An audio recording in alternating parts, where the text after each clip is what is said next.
Well, at one point, Joyce and John spoke to you and you told them that you have a document that lists all your children, but you wouldn't actually share it with them, that you keep it in a backpack or something like that.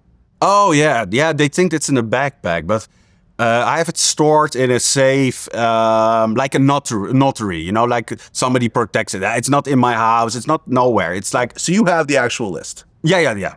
And on that list are 550 names? Yes. Okay. Well, because at one point, you know, they started to actually expose some of this.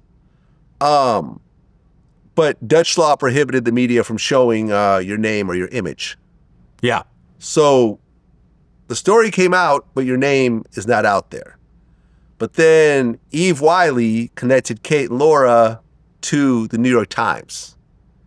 And this started this whole kind of story, which ultimately made the front page of the New York Times. Now, before that, they were saying that a lot of the parents were trying to kind of meet up with you, to try to kind of confront you with this before going to the media, but they said that you wouldn't meet up with them because you were traveling, you just didn't want to do it. Is that accurate? I stopped donating for new recipients. So this is very important for people to understand. New recipients in 2019. And I told them every time I already stopped, and with new recipients, and I would help the existing families. So for me, like, why would I meet up? This is my word. It's a sign that I was like, you know, I have nothing to hide. I stopped. And they would not, we don't believe it, and this and that. And they would find like an old website where I would like still have like a advertisement or something. And they would think that I would be extremely, how do you say? Like busy with, I was really done in 2019 with donating for new people. I really wanted to change my life. And like I say, I also, they admit in the documentary where they would say, we couldn't find any evidence for Jonathan actively donating, but we felt that he would. So they have no evidence. So I said to a friend, I say like, with this kind of thinking, I would feel that there's $1 million I don't have $1 million in the bank, but I feel that there is $1 million. So I will collect it later. You know, I just a feeling. Yes. But they would like create this sting operation, like undercover agent sort of, to show that I was still donating. But they make it like in the court case, like it's very urgent. He is donating like a madman. He's and I like. We'll get to that part. Yeah. Okay. Cool. Yeah. Okay. Okay. No. I got all that. Yeah. Well, the New York Times article comes out, front page, and at that point, your name and picture is exposed. And the New York Times is a major international publication. When that article came out, how did you feel and what was the reaction? I felt betrayed by Vanessa because she's in the main article. And I thought like, well, this is something, you know, she knew about the number. She would say to me, I don't mind the number. I want my second baby.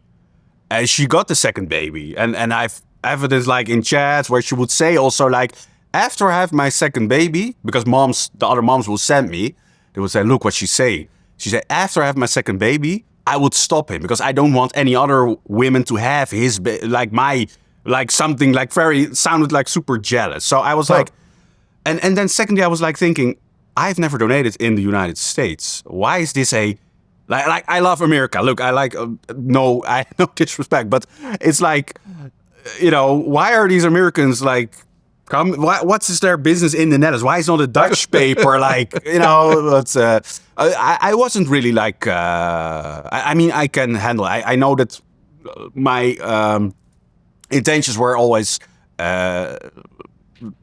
real and honest and you know, with good intentions. So of course it was not. I felt betrayed in a way and. Yeah, it's not something that you were happy about, but what can you do? It's well, yeah, because a lot of the readers weren't very sympathetic to the women. They were like, why are you upset? You got what you wanted, and now because you weren't as special as you thought you were one of 20 and instead you're one of 500, but you still got what you wanted. Why are you so upset? You knew what was coming into this. And that probably made the women even more mad about the situation. And then a whistleblower turned up.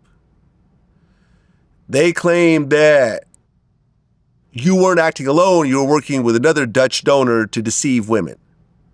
They say that there was another website that was run by Leon, and that you and Leon would mix sperm together to give to the women as a game of sorts. And, for example, Joyce and John, they freaked out.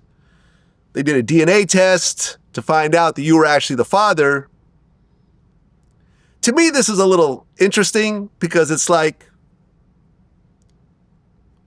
what difference does it really make? Just because you have blonde hair and blue eyes and he doesn't, it's still a donor. What makes us say that their kids might be homicidal maniacs that come from you and they might be nice people that come from him? It just shows how just surface area people are.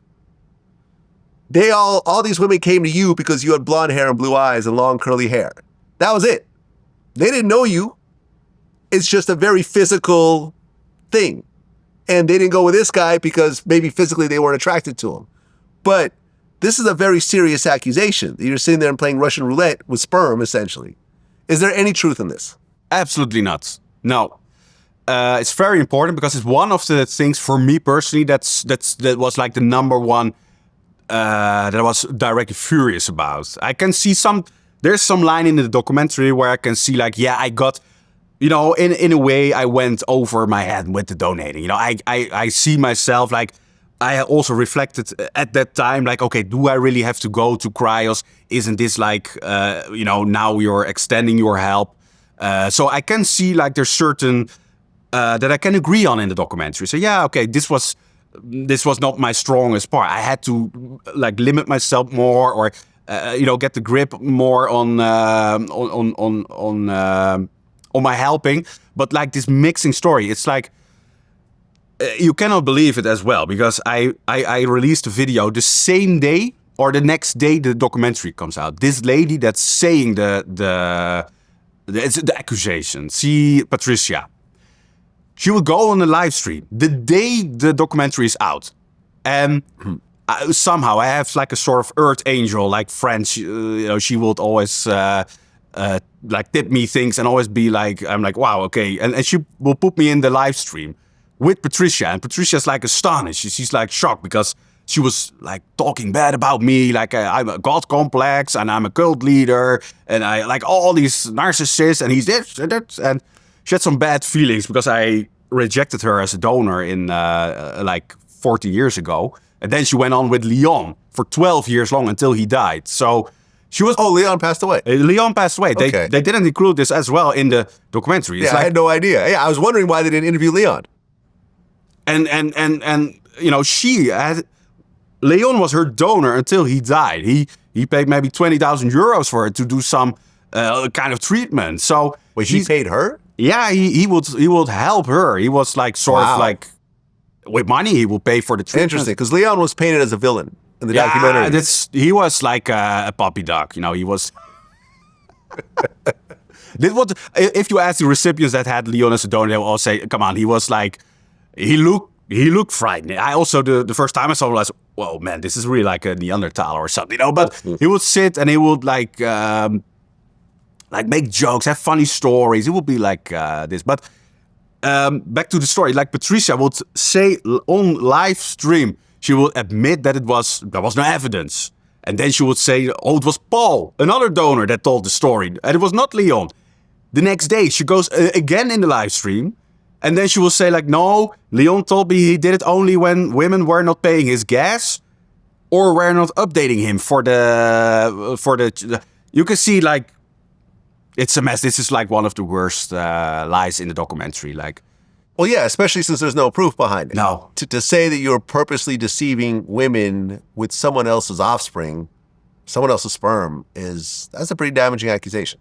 And they made Makes it. you look like a monster, basically. Yeah, and if you are, I watched it again like a few times, and then I would see, because I made a whole video about it, and then I would listen what they say. And Patricia would say, Leon told me that he and other donors, they wouldn't mention my name.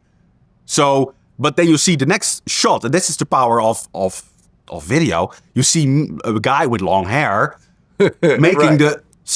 Right. And since Leon is dead, he can't come forward and say, I never said that. No. It's just my word against a dead person. Yeah. So, yeah. And Leon was like a joker. He probably made like a joke, like sometimes like, he would always be like making like silly jokes. It's really horrible that they put this in. That Netflix shouldn't put this in. This is one of the worst of the documentary.